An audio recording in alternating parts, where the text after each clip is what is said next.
Saludos a todos, muy buen día. Estamos en su programa Nika Nash. Hoy, 23 de marzo, es día 11 Serpiente. Pon atención, no te dejes llevar por la imaginación. Aprende a ahorrar y a conservar tus ganancias. Planifica y sé provisor. Estamos con Frank Díaz y Vicente Valdés. Saludos. ¿Cómo están Buen ustedes? ¿Qué tal? Saludos, buen día. Mm. Oye, gracias por la presentación. Hoy vamos a hacer un programa un poco corto porque yo todavía me siento mal de los pulmones, pero no quiero interrumpir la secuencia que llevamos. Eh, este programa va a ser visual, así que en un momento les voy a compartir eh, este, este material que preparé y fíjense que en semanas anteriores, los 2 sábados anteriores, tratamos diversos aspectos de la fundación de la Iglesia Tolteca. Primero sus objetivos y después su acercamiento a las raíces que la sostienen, las 4 raíces que sostienen a la Iglesia Tolteca. Hoy vamos a tratar específicamente una de esas raíces, que es la toltequidad. Si ustedes tienen algo que decir, la verdad, cada vez que me interrumpan me van a ayudar.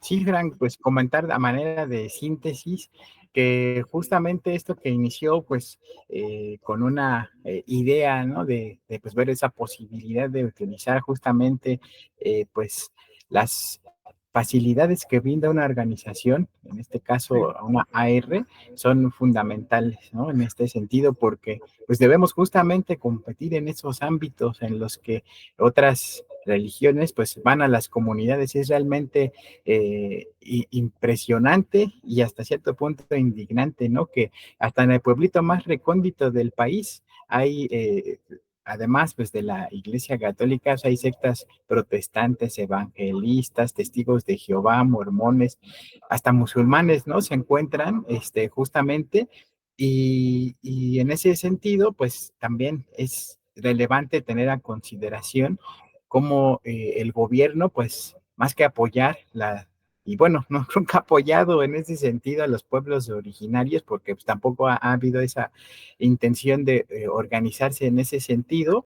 Entonces, pues a lo largo de estos últimos tiempos en los que hemos tenido oportunidad de conocer a diversos pueblos originarios que, como en el caso de los hermanos Mijes, a los cuales les mandamos un abrazo, ellos siguen viva su práctica y siguen haciendo sus rituales y no necesitan, según su perspectiva, esta ahora sí, organización, esta estructura ante el gobierno, porque ellos pues tienen su forma de gobierno propia. Sin embargo, cada vez se están atomizando y ese también es un aspecto relevante, ¿no? Pasa diferente con los mayas que tienen su estructura religiosa pues en el sur de Quintana Roo, norte de Belice, pero quienes están realmente haciendo la práctica son personas muy mayores de más de 50 años y los niños pues ya están ahora sí asumiendo otras posturas religiosas, ¿no? Y en ese sentido, pues tampoco habían considerado utilizar las armas que da este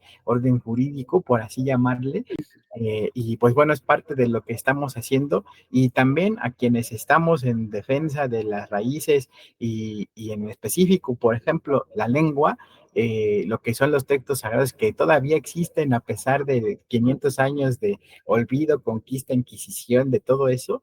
Entonces tenemos una gran oportunidad y pues también les invitamos a todas aquellas personas que pues estén con esta intención a que pues nos escriban porque tenemos que también dar esa batalla legal, ¿no? En ese sentido. Así que, Frank, muchas gracias por compartirnos estos espacios y pues bueno, que la gente nos pueda comprender justamente el porqué de toda esta pues presentaciones y de este esfuerzo, ¿no? Que pues ha llevado pues a conocer pues, este entorno del que pues no somos abogados ni nada, pero es estratégico, ¿no? La organización en este sentido. Gracias, Frank. Gracias, Vicente. Sí, fíjate que la presencia de la Iglesia Católica en las comunidades de toda América es un fenómeno de hace 5 siglos, de otra época. con otras, con otra visión del mundo. Era otra como visión tanto entre los nativos de América como entre los cristianos. Era una época más amable, honestamente. Fíjense que nos pasamos señalando al pasado como si fuera un pasado de bárbaros, pero la verdad es que la presencia de la Iglesia Católica, después de las guerras iniciales, de todo el vandalismo que hicieron, de la destrucción de las civilizaciones de América, el exterminio de los sacerdotes y, en fin, de la imposición forzada de la fe católica, después de eso vino un periodo más o menos estable en que la Iglesia Católica hizo su propaganda, pero no se encarnizó con las raíces, con las evidencias del pasado. De hecho, en la colonia, la ley decía esto. En teoría, no estabas obligado a hacerte católico. Pero si no te hacías católico, tenías que pagar una multa. Y entonces eso, pues, algunos pueblos prefirieron, de hecho, no meterse con la colonia, no entrarle a la colonia, como por ejemplo los zapotecas, se mantuvieron libres, bueno, digamos, relativamente libres hasta el siglo XVIII, pagando su impuesto que le daban a la colonia y demás, pero todavía en 1700 y pico, le llamaron el rey de los zapotecas, un gobernante zapoteca, vino a la Ciudad de México a pagar impuestos y fue sensacional porque la población se dio cuenta que todavía quedaban estados libres. ¿A dónde voy? Un ejemplo del sesgo, de la índole, de la psicología del catolicismo en América es el hecho de que no destruyeron las pirámides. En lugar de eso, las aprovecharon. Construyeron encima sus propias iglesias. Esto tenía todo el sentido del mundo porque había que aprovechar los peregrinajes que ya había hacia esos templos. El caso más claro es el Santuario de Guadalupe. El Santuario de Guadalupe debe tener ahí unos 2000 años, por lo menos. Las peregrinaciones son desde hace siglos, mucho antes que llegaran los cristianos. Lo que hicieron los católicos fue simplemente aprovechar la sugestión del culto de Guadalupe y cambiarle de nombre, y ni siquiera mucho. Le pusieron Coatlicue. Digo, el culto de Coatlicue lo cambiaron a Guadalupe. Es un simple juego de palabras para mantener un estado de devoción que ya existía. Una iglesia protestante no hubiera hecho eso de ninguna manera. Habrían destruido el santuario por completo.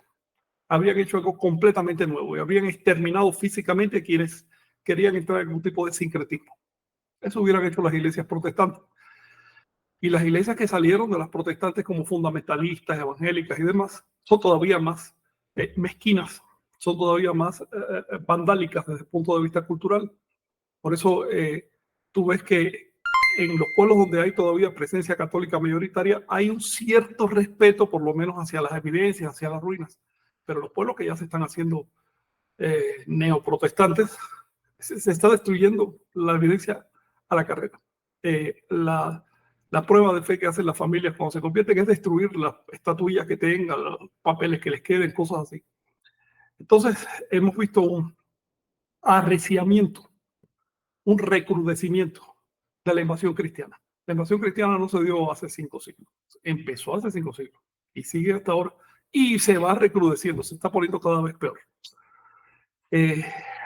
Un caso clásico, quemaron así adelante la gente a un sacerdote maya. ¿Y quiénes lo hicieron? Evangélicos. ¿Y por qué lo hicieron? Porque no creían lo mismo, no opinaban lo mismo. Entonces, la mentalidad de estas personas que están viniendo a predicar a México y vienen además por los diezmos, porque tampoco es que vengan por amor al prójimo, ¿no? Es muy sencillo. Si no crees lo mismo que yo, mereces quemarte en el infierno. Por lo tanto, yo tengo derecho a quemarte. Ese tipo de mentalidad enferma es lo que está avanzando sobre los campos de América, no solo de México. Ya Brasil, que era el pilar el mayor baluarte de la Iglesia Católica en América, ya es mayoritariamente no católico. En el caso de México, hacia el año 2040 ya serán mayoritariamente no católicos. Esto es un cambio de ciclo cultural inevitable. Es algo que viene. La Iglesia Católica está muy bien, está perdiendo por todos lados. Hablando con un padre, me dijo que ni siquiera podemos empezar a rechazar eso, ni siquiera sabemos cómo, no entendemos por dónde viene el asunto. Imagínate, la iglesia te dice tradicionalmente que hagas silencio en la misa, que tengas un cierto control de tu mente, que eleves la conciencia, que uses la intuición. Y viene una secta que te dice, por 4 pesos yo te garantizo la vida eterna. No tienes que hacer nada más que aleluya y dar saltos. Hombre, fíjate qué simple. O la otra secta que te dice, no, aquí no hay que hacer nada más que sentarse a escribir, a leer, porque te escribieron de allá del norte. Tú lees esos artículos y ya con eso, que es fácil es salvarse así. Entonces, cero trabajo interno, puro apelar a la mente y a las emociones. Eso está avanzando y no hay manera de contenerlo. Ahora, el tema de hoy no es quejarnos de eso, sino saber qué es lo que está ocurriendo. Como mencionaste, hay estas iglesias que vienen sobre México. Lo primero que hacen es blindarse legalmente. Entonces, la actitud que nosotros tenemos es una de dos.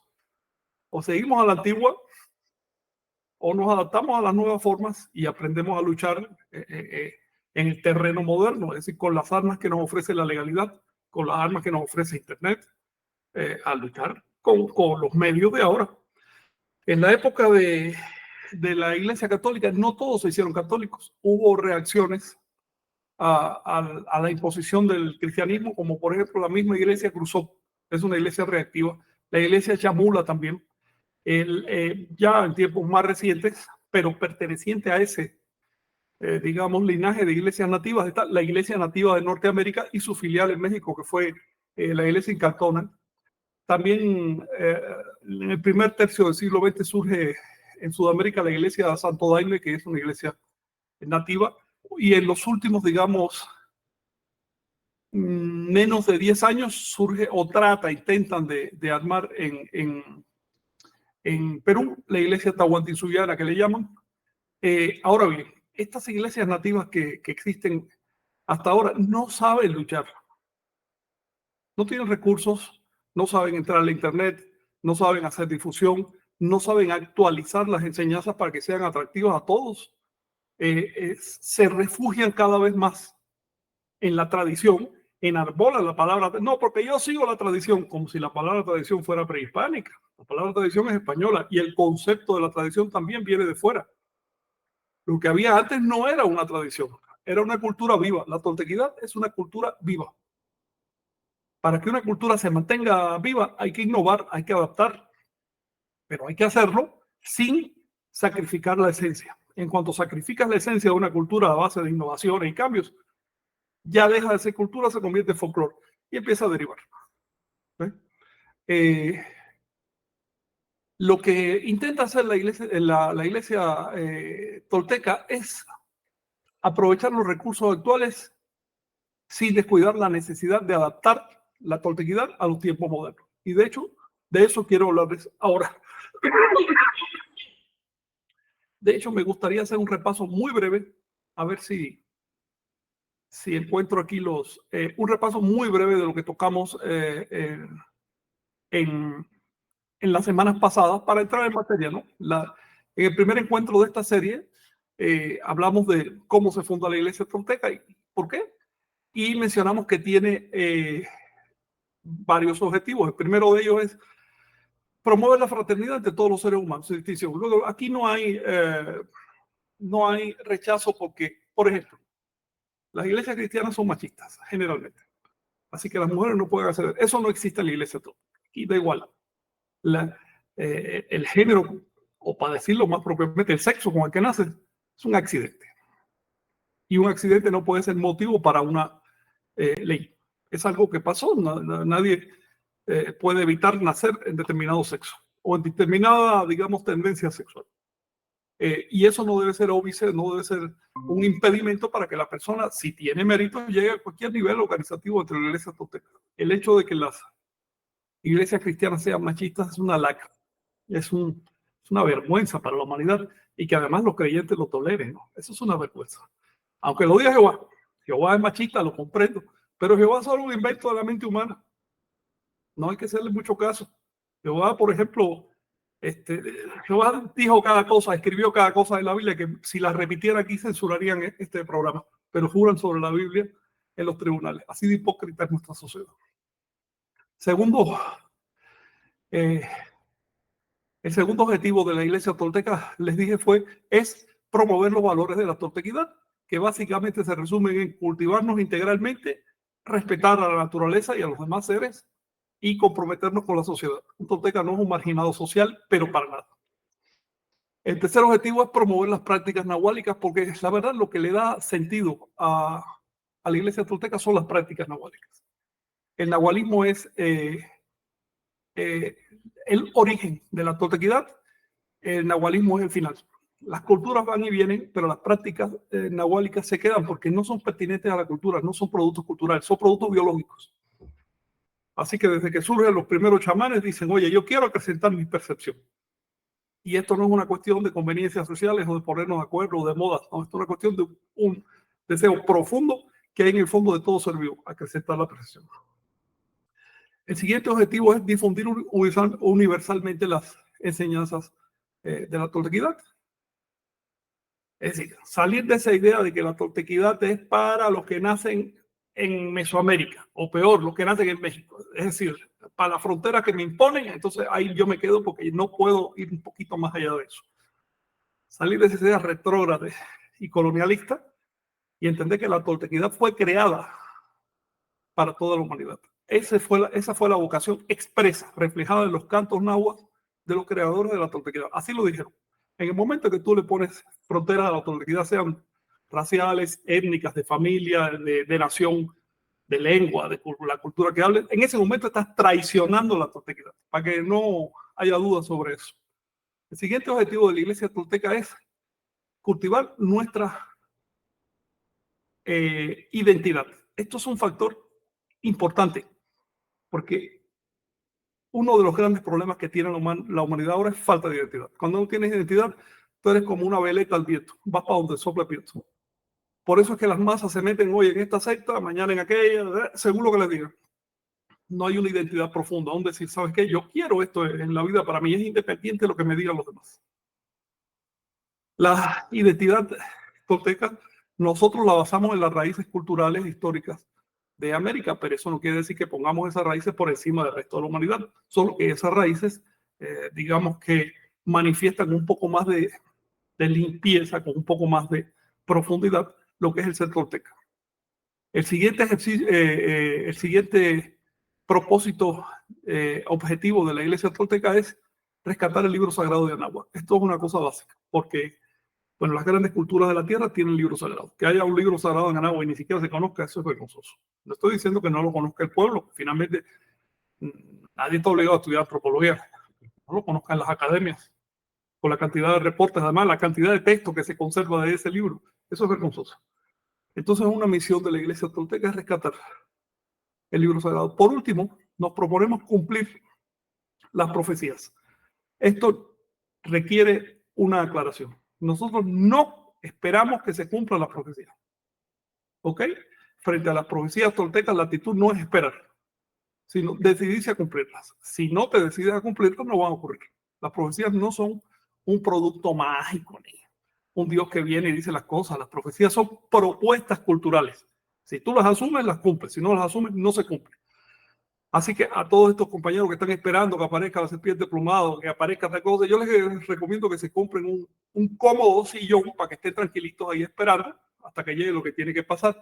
Mientras tanto, nosotros en la Iglesia Tolteca nos adelantamos a cumplir las profecías. Les voy a poner dos ejemplos de cumplimiento de las profecías. Las profecías dicen con toda claridad, y viene en el libro de Chilambalam, que cuando se llegue el tiempo de la promesa, cuando llegue el momento designado, se va a rescatar el libro sagrado y se va a rescatar el calendario. Eso estamos haciendo en la Iglesia Tolteca.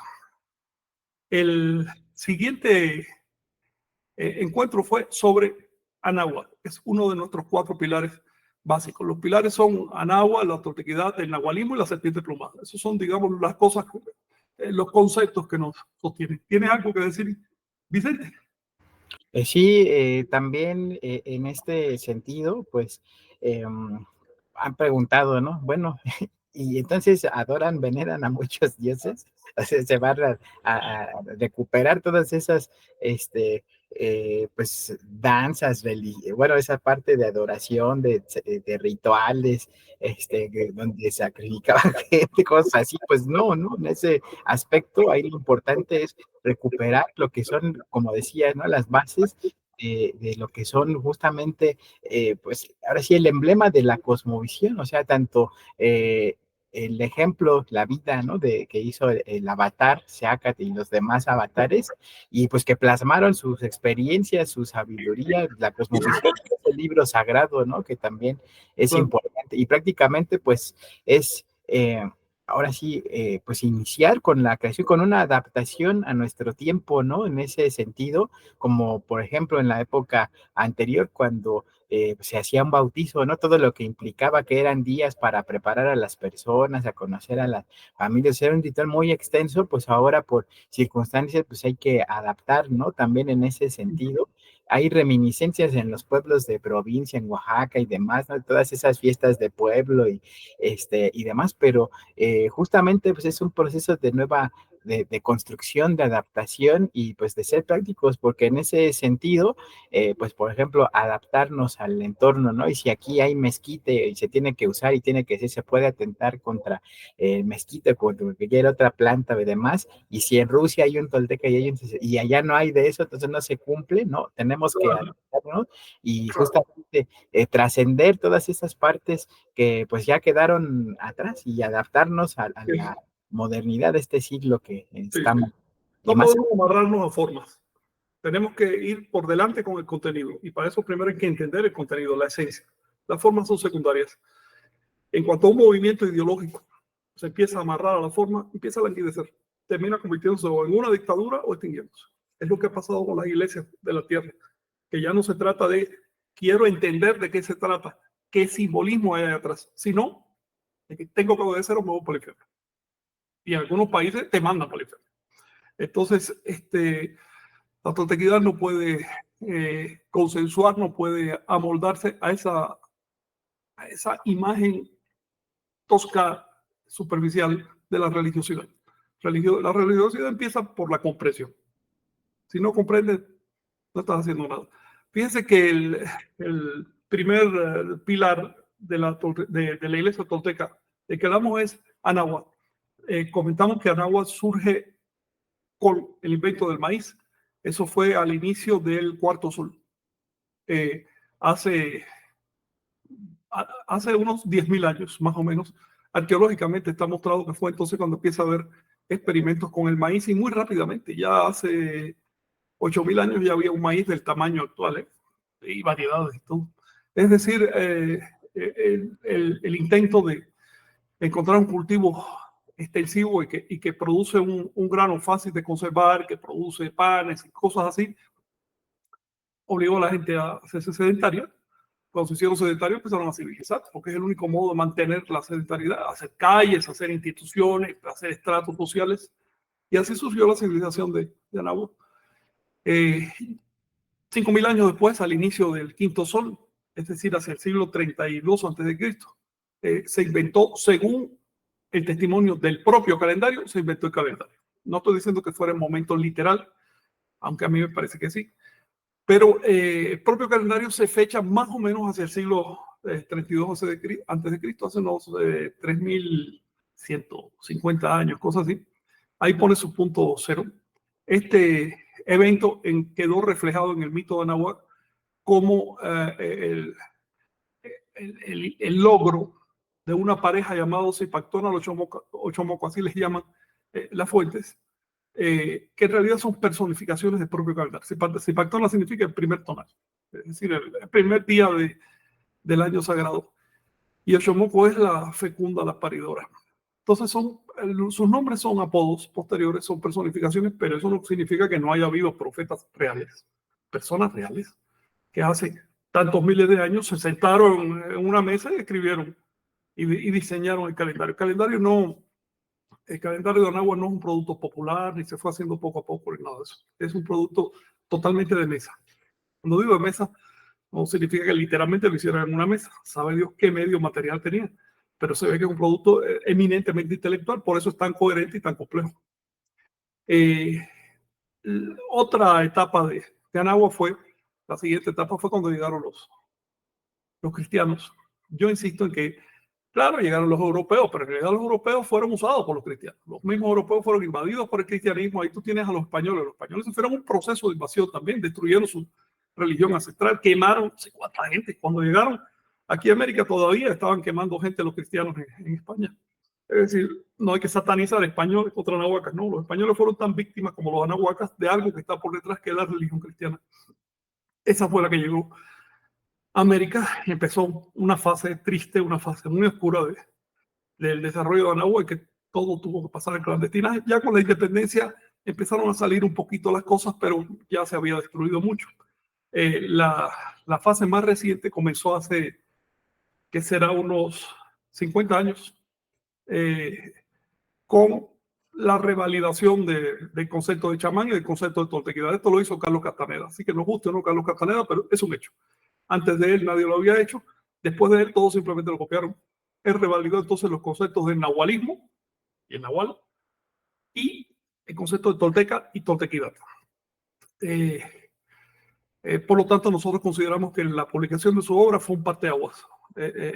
Por primera vez en siglos, las ideas producidas en México dejaron de verse como cosas primitivas y supersticiosas, y millones de personas se volcaron a practicarlas con tremendos resultados. Esto es lo que les puedo decir del encuentro de la semana pasada. Ahora vamos a trabajar otro pilar de la iglesia tolteca, que es propiamente la toltequidad. Vamos a ver de qué se trata esto. Les voy a compartir. Sí, Frank, gracias.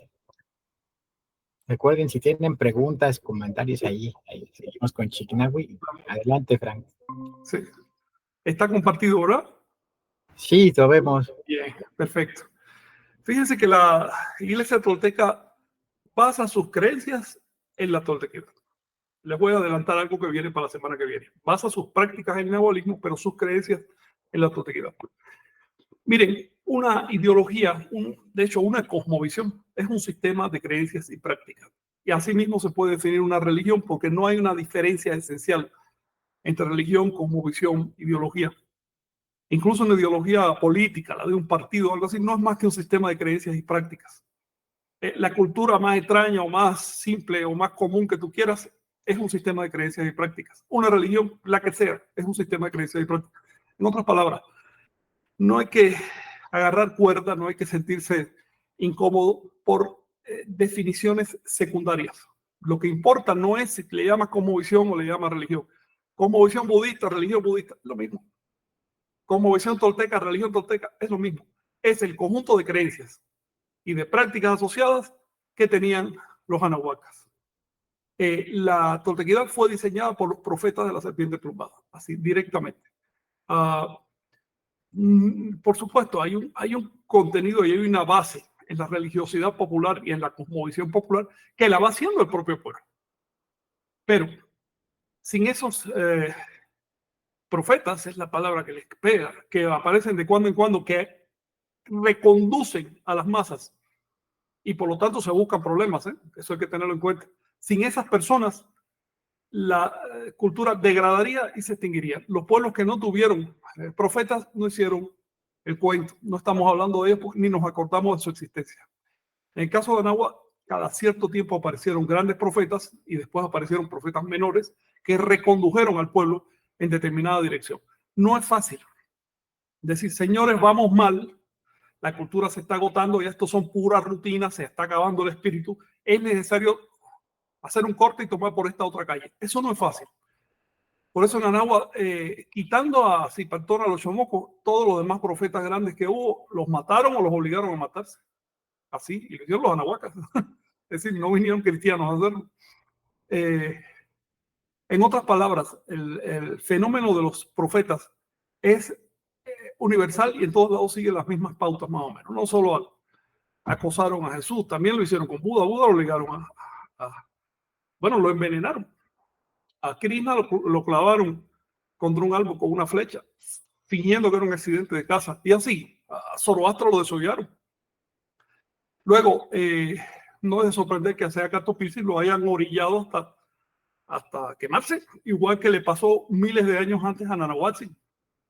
y que a Mixcoac fue un profeta muy importante, nació en lo que hoy es el pueblo de Huesocingo, y este señor lo capturaron y lo torturaron hasta la muerte.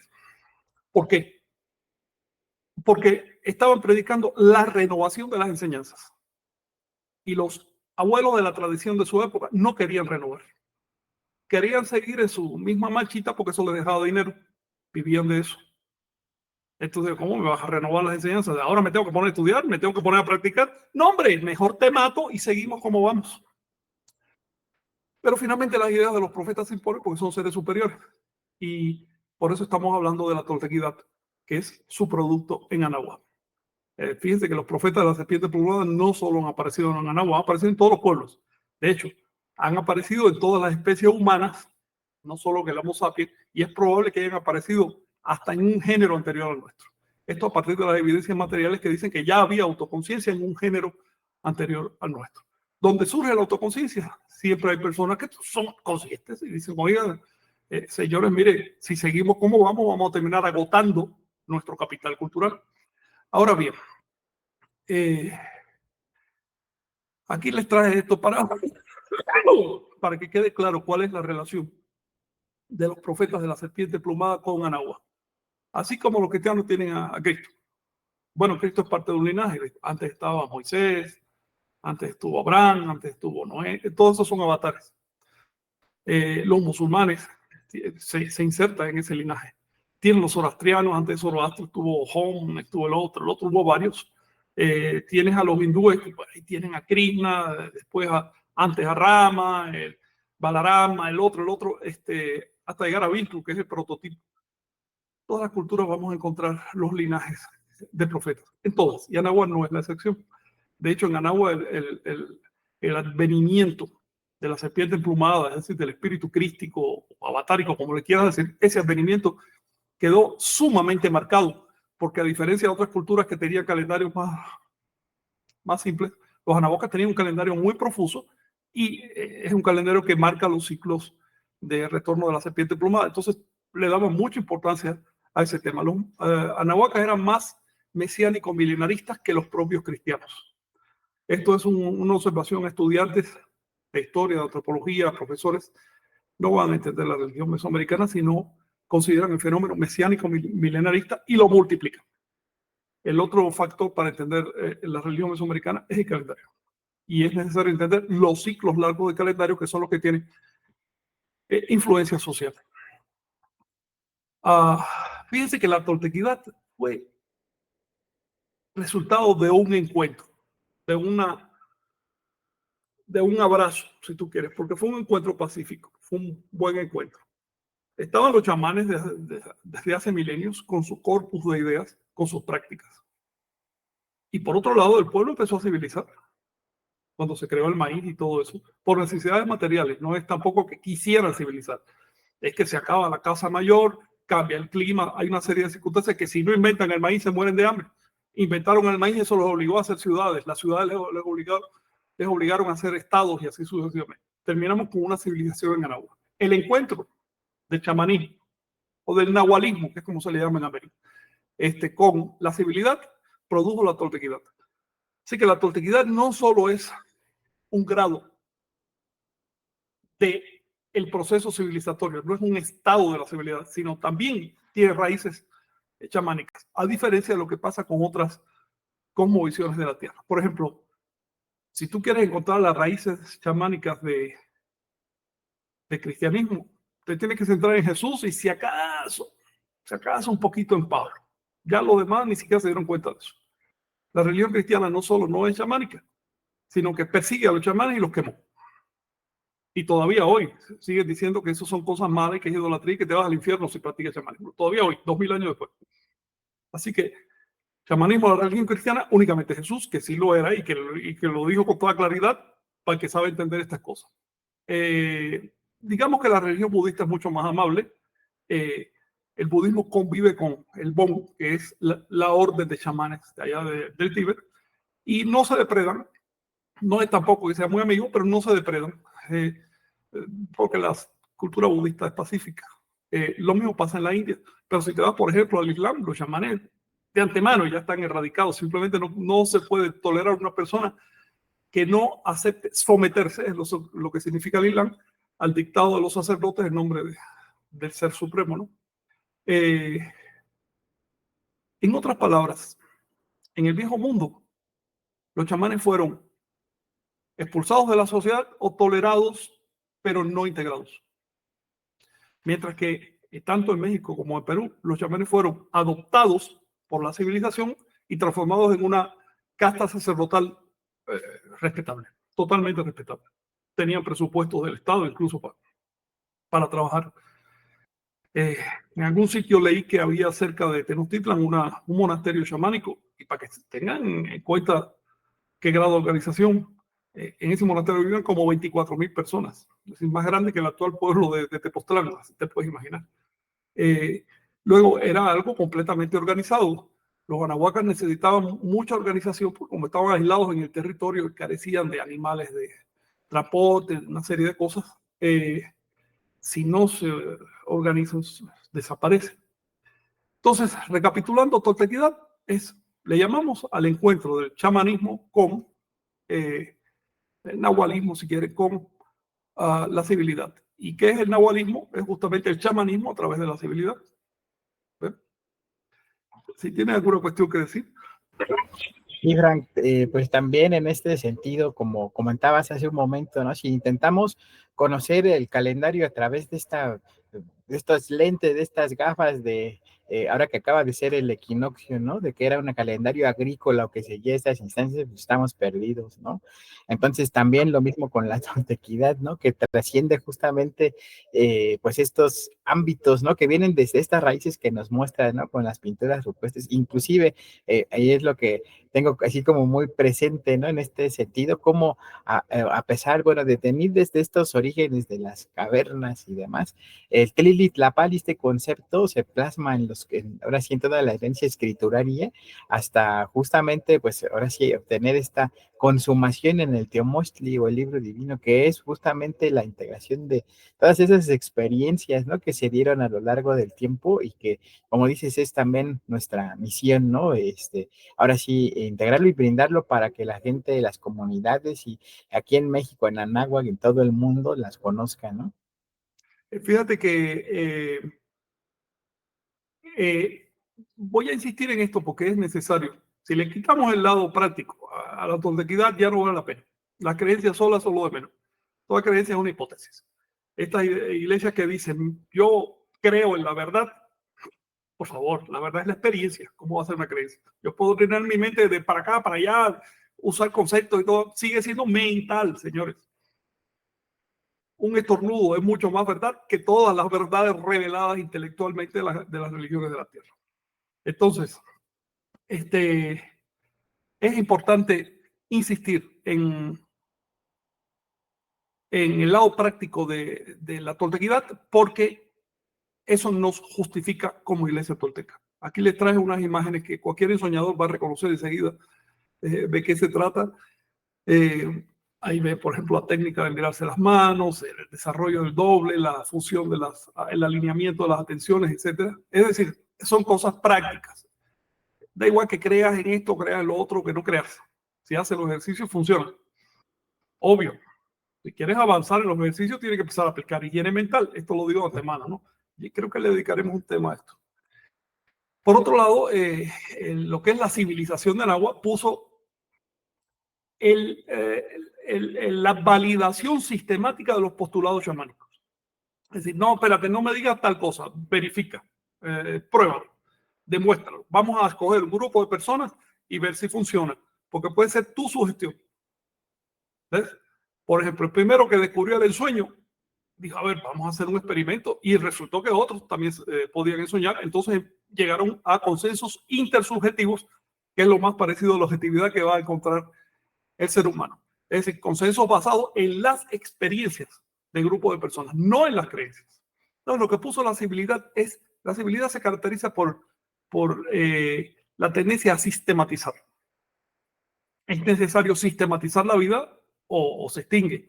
Entonces, esa tendencia cae en el chamanismo y lo transforma en nahualismo. ¿Cuál es la diferencia de un chamán y un nahual? Bueno, esencialmente ninguna.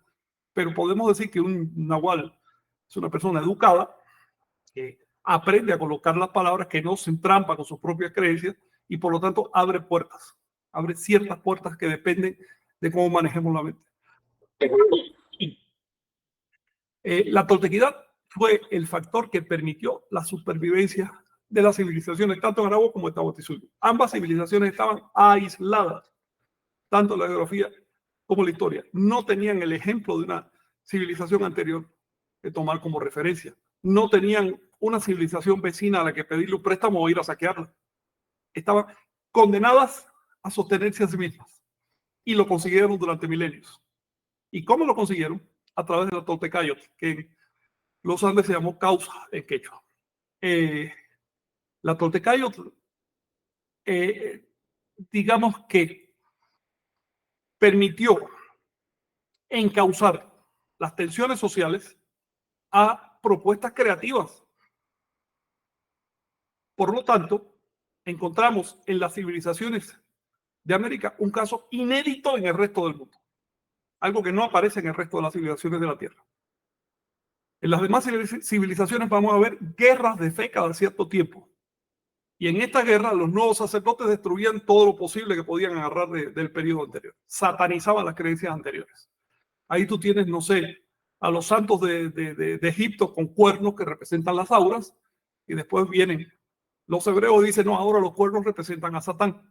¿Ves? Satanizar los símbolos anteriores para imponer nuevas creencias. Eso no lo encontramos en América. Las dos civilizaciones de América consiguieron canalizar las tensiones sociales de tal manera que mantuvieron la misma religión, el mismo conjunto de creencias y prácticas desde el principio hasta el final, y no de manera estática, no por simple repetición o por tradición, sino con crecimiento. ¿Cuál es la prueba de ese crecimiento, de esa vitalidad, de ese dinamismo? El arte. Una sociedad estancada no crea arte. El arte de las civilizaciones de América se mantuvo durante milenios y de hecho estaba en un momento muy alto cuando llegaron los cristianos. Eso significa que tenían un recurso extra del que carecen otras civilizaciones. Un recurso para evitar desangrarse con periódicas guerras de fe, cambios de creencias, satanizaciones de lo anterior. Es decir, un recurso que les permitía aceptar lo anterior como parte de su propia raíz, beber de esa experiencia y seguir adelante. Ese recurso fue la toltequidad.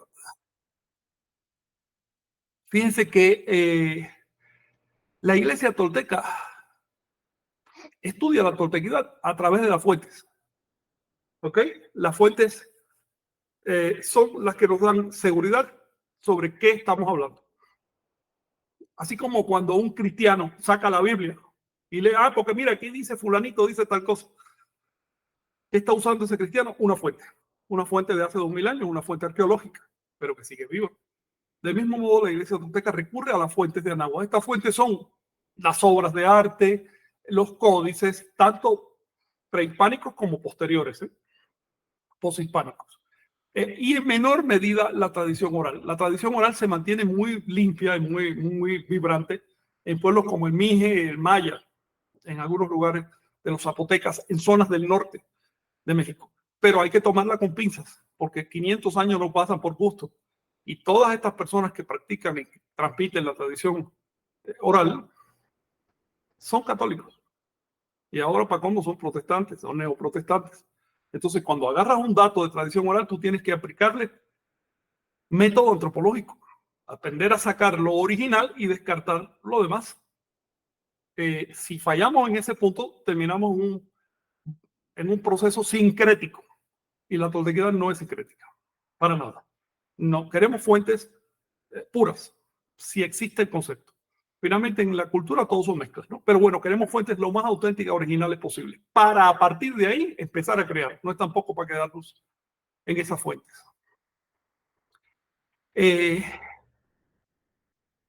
Algo que deben tener en cuenta es esto.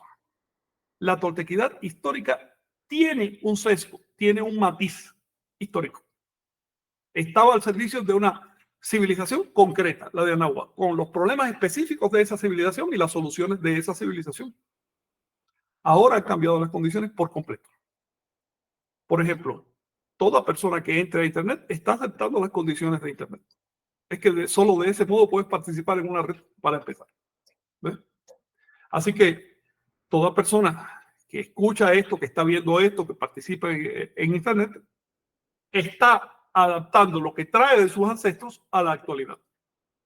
Es fundamental renovar la toltequidad. Si la dejamos en el pasado, eso se convierte en adoración de cadáveres y eso es indigno. Quien me diga que no hay que adaptar, que no me lo diga en español, que no me lo diga a través de Internet, que me lo diga en una lengua clásica de Anáhuac o con señales de humo, si que quiere ser todavía más original. ¿Ves? Luego, la adaptación y la renovación son fundamentales para que la toltequidad permanezca. Por no adaptarse y renovarse, o por no hacerlo de una manera orgánica, y por tratar de hacerlo ahora de manera presionada e incorrecta, la Iglesia Católica está en problemas y pronto van a venir otras iglesias tradicionales de la tierra. Esa crisis le pasó al budismo hace 5 siglos, le pasó al hinduismo. Su solución fue renovarse. Hace 5 siglos adoptaron los budistas una nueva creencia, se inventaron el tema del Dalai Lama y han tenido unos siglos más de plazo, pero toda ideología con el tiempo se desgasta. Es necesario renovarla.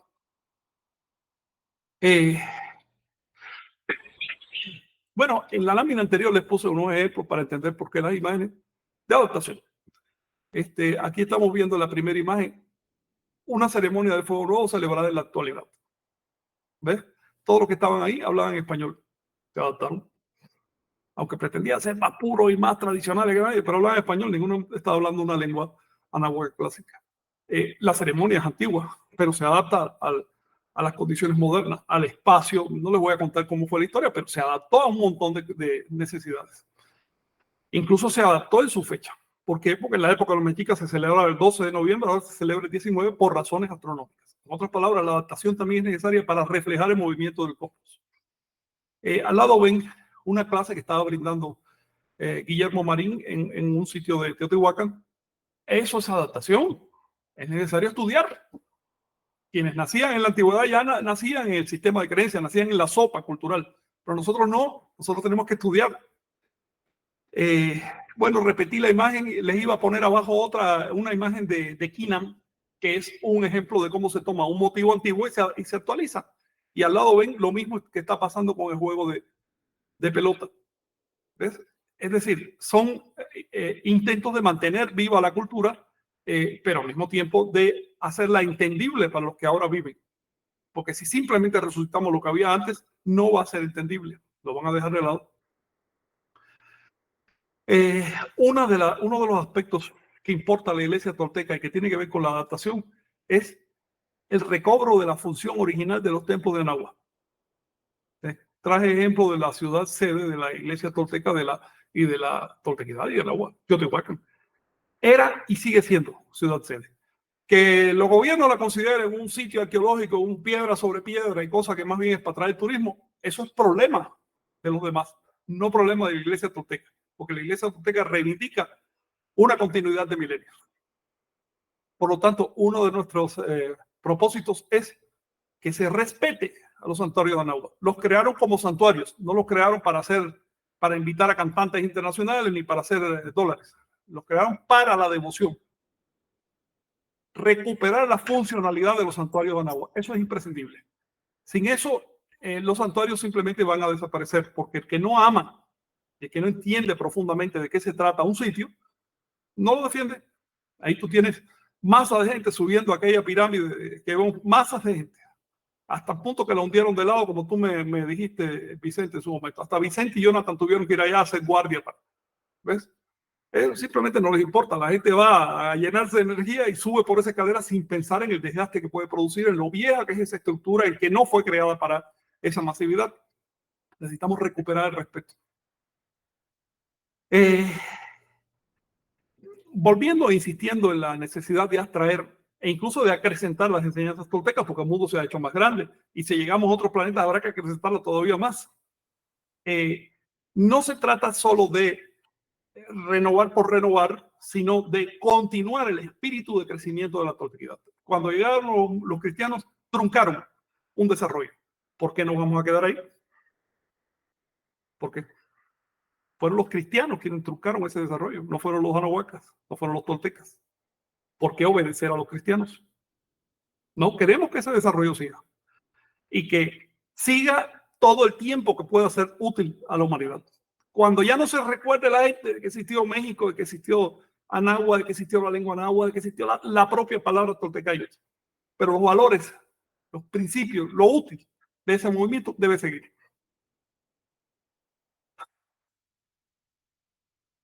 Y tiene algo que decir, Vicente. Necesito descansar. Sí, Frank, pues vaya que en estas épocas recientes, ahorita que mostrabas en la foto ahí cuando tuvimos este acercamiento con los amigos Cruzó, pues llamó mucho la atención en ese sentido, pues ahora sí, cuando tuvimos ya oportunidad de platicar, ¿no? Acerca de motivo de nuestra visita ya con ellos, en este sentido, pues ahora sí rendir un tributo, un agradecimiento, ¿no? Por, pues, preservar, a pesar de la adversidad, pues esas prácticas y pues ya adentrados en la charla cuando justamente en esa fecha de la celebración de la Cruz Parlante en este aspecto, el presidente actual fue ahora sí a pedir perdón a los mayas y el comandante, o el dirigente, ¿no? De la Iglesia Cruzó, nos decía, bueno, vamos a atender eso, pero nosotros estamos todavía en resistencia y cuando le comentamos que venimos nosotros,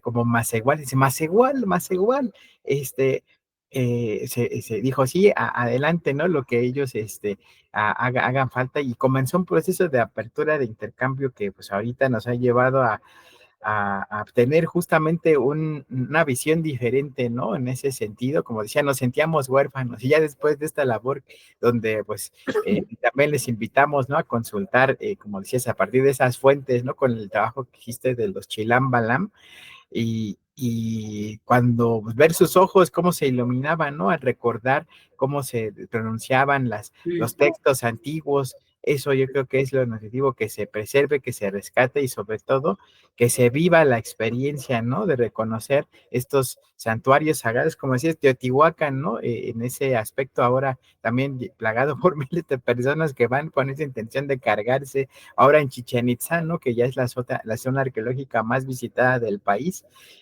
o en Tulum, o en recinto, en la punta del cerro, ahí donde se encuentren, sí, en nosotros está esa oportunidad, ¿no? De regresar esa sacralidad o a dimensionar, valorar esos sitios como lugares sacros, ¿no? Como nuestro mismo cuerpo en ese sentido para ofrendarnos, en este sentido como en ese macegualismo de brindar lo mejor de nosotros para pues, vivir mejor y esto que comentas aquí, ¿no? Lo que es la toltequidad, el arte para vivir, para ser mejores. Sí. Justamente traje esta cita que dices, la escribió el padre Molina, que fue el autor del primer diccionario de la lengua náhuatl, fue en 1571. El diccionario se llamó Vocabulario de la Lengua. Y él define así, en la parte que le toca la palabra toltecayo, dice, toltecayo, el arte para vivir. En esa época, la toltequidad no era el producto de Tula, ni era la cultura específica de Mesoamérica, no. Era algo abstracto, arte para vivir, así de simple. Nosotros estamos recuperando esa dimensión original de la palabra tolteca y del concepto de toltecayo. ¿Por qué no? Cada cosmovisión genera sus propuestas universales, su arte para vivir. El México antiguo también lo hizo y a nosotros nos gusta esa cosmovisión del México antiguo. Quienes se molesten porque los antiguos tenían una visión abstracta y universal de la realidad, bueno, que le discutan al diccionario, no a nosotros. Nosotros simplemente reflejamos lo que dicen las fuentes. Para terminar, les quiero mencionar un par de detalles. El primero es que para nosotros la toltequidad es un sistema de autocultivo integral. No es solo cultivo del intelecto, de la mente, no es solo memorizar datos, nombres, fechas, no es solo eso. Es cultivarnos integralmente. Por eso les insisto que la toltequidad es un asunto práctico. Es decir, hay que cultivarse desde el cuerpo físico para que no sea un impedimento, para que no estorbe el resto. Las emociones, que también pueden ser un gran estorbo. La energía vital es imprescindible para poder hacer lo demás. Y la mente para que se calle la boca y no esté interrumpiendo ahí con creencias y con definiciones que no vienen al caso. A fin de poder encontrar nuestra esencia en nuestro centro, en el centro de esos 4 rumbos, el estado de equilibrio que proyecta al Nahual. Esa es la búsqueda de la toltequidad, proyectar al Nahual, y a eso le llamamos autocultivo integral. Así que cuando hablamos de la toltequidad como cultura, así como cultivo, no usamos la palabra cultura en el mismo sentido, en el sentido profano que la usa Occidente, sino en un sentido iniciático. A través de la cultura tolteca entras en un estado de iniciación en lo que tiene de cierta, en lo que tiene de auténtica esa palabra, que se ha manoseado mucho. Pero definitivamente puedes acceder, puedes iniciarte en estados superiores de conciencia a través de las prácticas toltecas. Eso es en lo individual. En lo social, y es un concepto que a mí me gusta mucho, interpretamos la toltequidad como un intento de armonizar sistemáticamente los símbolos y las instituciones. Esto a la primera no lo notamos. Es como el perro con pulgas que se siente incómodo, pero no detecta dónde está su problema, así que no hace nada para quitarse las pulgas. ¿Ves? No, nosotros sí detectamos dónde está el problema de la cultura. El problema de la cultura, el problema que hace que las religiones choquen y peleen, que haya tensiones sociales, que se desgaste tanto y tanto recurso en nada, que haya contradicciones que afectan incluso a la familia y al propio individuo. Ese problema es la falta de armonía o la falta de congruencia entre los símbolos y las instituciones. Es decir, aquí tú tienes un sistema simbólico de representación del mundo que es el cristianismo, y tienes otro que es el islam, y tienes otro que es, digamos, el chino, ¿okay? O el comunismo. Y en lugar de sentarse a dialogar y decir, a ver, ¿dónde coincidimos? ¿Qué tú quieres decir con esa palabra? Es que no te había entendido. Es decir, lo elemental de un ser racional. No, es sacar las armas a la primera. No, porque me está ofendiendo, porque hiciste una caricatura, o me está ofendiendo porque... El ego por delante. El ego es un producto animal, hombre. El ego viene de los perros ya, el perro líder ya tiene ego. El gato líder de la manada es un ególatra. ¿Ves? Sacar el ego, cuando lo que hace falta es sacar el intelecto, indica una cosa importante y ustedes deben tenerlo en cuenta. El ser humano todavía es un animal. ¿Ok? Nos llamamos humanos, pero eso es solo una esperanza. Pretendemos ser humanos, quizás en 100.000 o en 500.000 años llegamos a ser humanos si no nos extinguimos antes, ¿no? Pero por ahora reaccionamos con un recurso animal ante cualquier circunstancia. Entonces tú vienes y le dices al predicador cristiano, oiga, mire, yo pienso que es así, y en lugar de preguntarte, oye, ¿por qué? Vamos a analizar el asunto. Dice, Satán, eso es malo, te vas a morir. Eso es lo que te dice el predicador. Y si te vas con el islámico te dice exactamente lo mismo. El ser humano todavía está en un bajo estado de evolución, aunque ya percibimos a dónde podemos llegar. La toltequidad justamente rompe con eso. Es decir, trata de armonizar las cosas, trata de llegar a soluciones. Les pongo un ejemplo de inarmonía que parece una cosa tonta, pero ahí tienen el calendario gregoriano que usamos nosotros. Oye, ¿tú quieres algo más lleno de inexactitudes? Para empezar, las semanas no son múltiplos, es un múltiplo de los meses. El año no es múltiplo de los meses. Usan 3 sistemas de numeración diferentes, 7, 12 y 10. Y por supuesto que cada sistema va por su cuenta y produce desajustes. Y tienes que tener un ejército de personas que están haciendo conversiones de unidades de medida, de unidades de peso, de unidades de tiempo, de unidades de todo, para poder llegar a una solución. Ya les conté una vez el caso de 2 equipos que hicieron piezas para una nave espacial. Uno la midió en pulgadas, otro la midió en centímetros. Agarraron unos pocos decimales, no lo suficientes.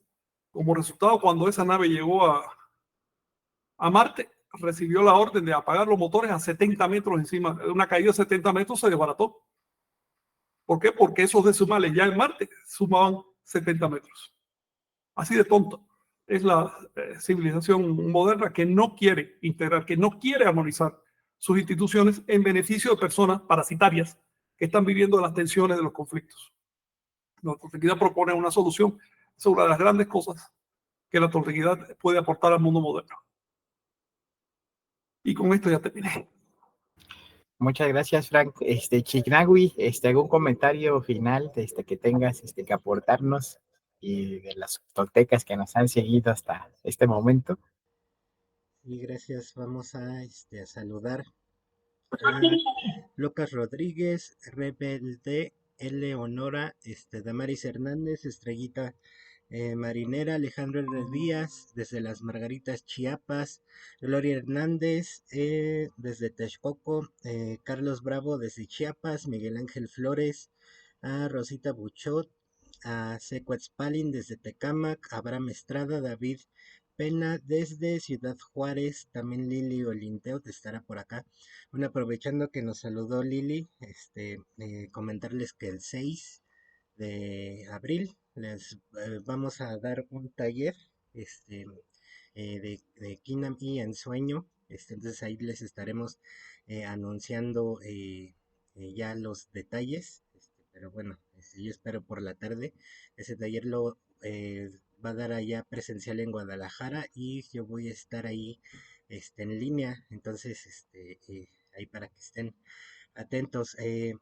Lucas Rodríguez nos comenta, ¿cómo se identifica un tolteca o algún practicante de la toltecayot en la sociedad? Dice, ya que normalmente vemos personas en los danzando o con cintas rojas en la cabeza y se piensa que esa es cultura antigua. ¿Qué nos podrías comentar? Lucas, un tolteca es una persona integrada a su propia cultura, la que sea. No está ostentando cultura ajena y tampoco cultura antigua. La toltequidad no es arqueología. Así que los que quieran estudiar cultura antigua, que se vayan con los arqueólogos. Nosotros usamos las fuentes, que es un concepto diferente, y las raíces para edificarnos y crecer a futuro. Lo que identifica al tolteca son dos cosas. Primero, esa vocación de crecimiento, de adaptación, de cambio, conservando la esencia. Eso sí, bien, pero de ninguna manera es un tradicionalista. No tradicionalista. Otra cosa que identifica al tolteca es el pensamiento objetivo. Vamos a decir el pensamiento claro. El pensamiento sin telarañas. ¿Ves? La verdad es que todas las religiones serias, bueno, menos una, que yo he estudiado, empezaron con profetas que no tenían supersticiones en la mente, pero rápidamente se convierte en un caldo de cultivo de las supersticiones. En la toltequidad queremos evitar eso. Yo no estoy obligado a creer en fantasmas. Yo lo que quiero es practicar y llegar a ideas firmes, no creencias ontológicas, no hipótesis mentales. Así que un elemento que distingue al tolteca es su interés en la práctica. La mente objetiva, la mente limpia es requisito para practicar. Y una vez que limpias tu mente, es inevitable, pero al día siguiente ya empiezan a pasar cosas. Y poco a poco empiezas digamos, a organizar tu práctica y terminas practicando Nahualí. Entonces, eso es lo que identifica al tolteca. No puedo decirte el futuro como sea, todo depende de cómo crezca el movimiento tolteca, en qué sentido se vaya. Sin embargo, yo les diría de antemano, eviten amarrarse a motivos folclóricos y eviten idolatrar el pasado. En este universo no hay nada que idolatrar, nada merece idolatría, ni siquiera adoración. ¿Ok? Es un universo natural. Traten de fluir con él, tomen el pasado como el primer escalón de la escalera, pero no se queden ahí, porque la idea es llegar al otro lado. Entonces, adelante, no tengan miedo de crear y de innovar. Finalmente, un tolteca es un creador. ¿Algo más? A saludar a Adrián Flores Barajas, nos comenta que él da clases de Kinam allá en San Francisco, California. El estudio se está constituyendo como iglesia nativa, más que nada para hacer ceremonias con plantas. Esto le lleva a una pregunta: ¿qué piensas sobre dar clases de Kinam con cannabis? Dice, allí dan clases de yoga con cannabis y pues sí atrae a las masas. Y él comenta, y si le puedo si le puede ver un beneficio a realizar esta práctica. Sí, dice, pero no quisiera hacerlo sin consultarlo con ustedes, es lo que nos comenta. Mira, la posición de la iglesia tolteca, no la mía particular, sino de la iglesia como corporación frente al fenómeno de las plantas psicoactivas, es que ni las promovemos ni las rechazamos.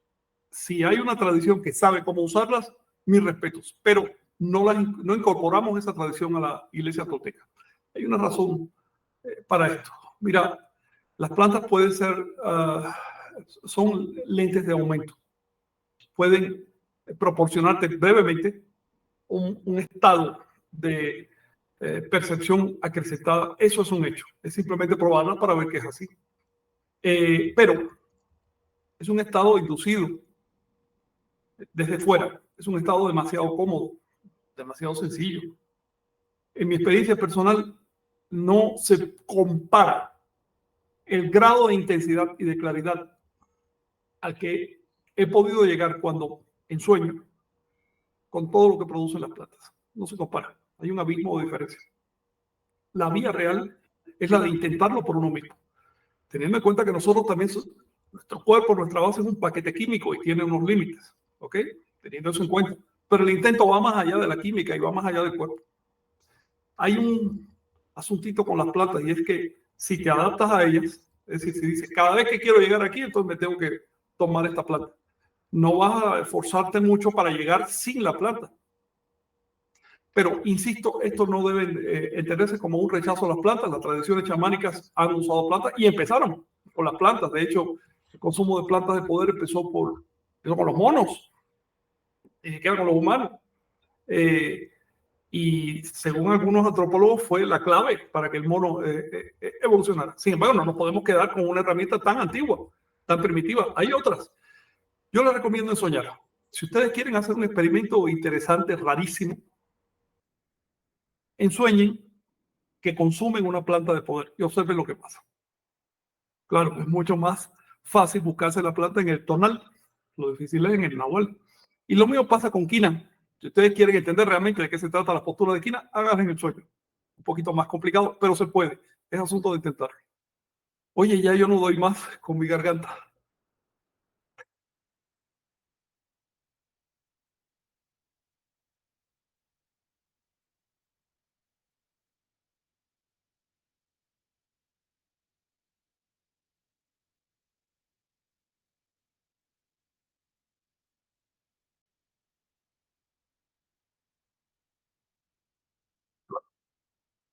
Oye, quisiera detenerme, si me permite, en este de Mónica, porque toca algo muy esencial. Efectivamente, son millones de años de qué. ¿Qué cosa es la evolución de la vida? Es la evolución de la conciencia, hombre. Lo puedes ver en las etapas geológicas. Primero unos sentidos rudimentarios, después unos sentidos más desarrollados, después un sistema nervioso ya más complejo con neuronas y todo eso. Después surge el neocorte se desarrolla, el cerebro empieza a hacer pliegues. Y por último tenemos por lo menos un par de etapas ya dentro del género humano, que es primero la toma de conciencia de sí, la autoconciencia, y finalmente la toma de conciencia del nahual, que es algo que ocurrió antes de nuestra especie, pero ahora quizás 500.000 de años, cosas así. Esa es la pauta. Eso nos dice a dónde hay que ir. Se trata de la evolución de la conciencia. Lo que no es evolución de conciencia es pérdida de tiempo. Te agradezco, Mónica, por tocar ese tema y creo que platicaremos con más detalle de ese asunto, pero en la charla que le quiero dedicar al nahualismo, que creo que es la siguiente. Sí, Jonathan. Sí, también saludar a Leonardo Ibáñez, también maestro de Quina, Matlactriense Mazatl, también a Peter Chaus desde San Francisco, California, Merino Jorge desde Los Cabos, Gustavo Andrés, nada más te faltó el apellido Cerati para hacer como el cantante, está allá en Argentina, como nos comenta, soy viejo seguidor de los diversos canales de la toltequidad. Les cuento que les he estado convidando algunos videos a varias personas, uno de ellos propietario de campos aquí en Argentina, cuál fue mi sorpresa que cuando me envía una foto de la primer siembra de maíz fruto del profundo entendimiento sobre la soberanía alimentaria que mi amigo logró después de ver un video de Nación Tolteca, se dio parte de su siembra de soja para seguir este impulso nacido del espíritu mismo y sembrado por ustedes.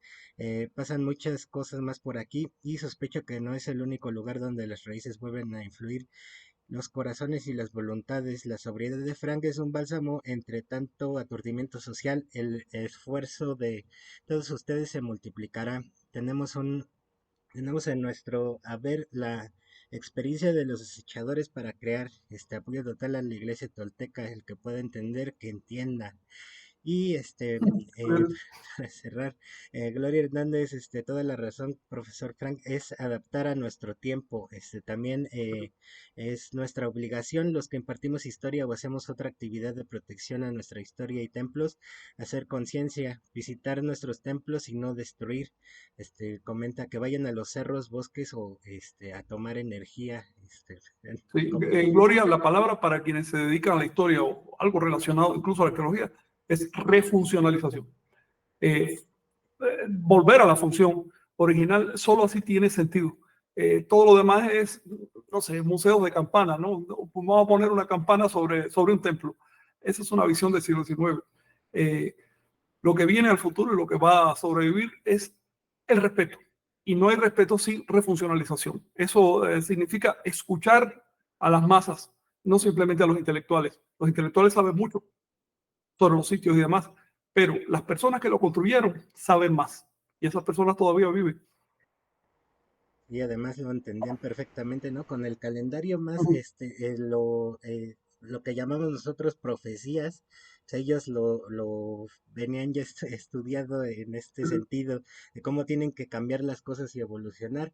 Podemos quedarnos como la tradición, por ejemplo, con los cargadores mexicas y estamos desajustados, pero si nos adaptamos, y hacemos esos cambios que hacían en el calendario, nos volvemos a ajustar y Claro. otra vez, por ejemplo, en el 79 hay que hacer otra vez el cambio de cargadores, si no nos desajustamos.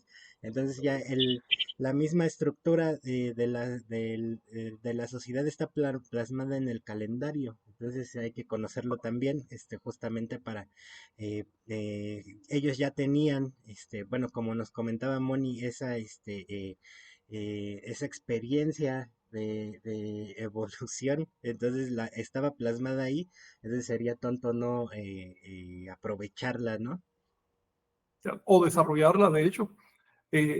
No aplicamos los mecanismos del calendario tal como eran, no estamos aplicando el calendario de Anáhuac, estamos aplicando una variación moderna imperfecta. Así que es necesario recuperar esos mecanismos, aunque resulten difíciles de entender, pero ese es el reto. Y sí, bueno, quisiera, muchas gracias, porque ya nos pasamos más tiempo. Entonces los Muchas esperamos gracias. la siguiente semana, ¿no? Sí, Gracias, Chinahui. nos vemos. Saludos. Bendiciones. Saludos a todos.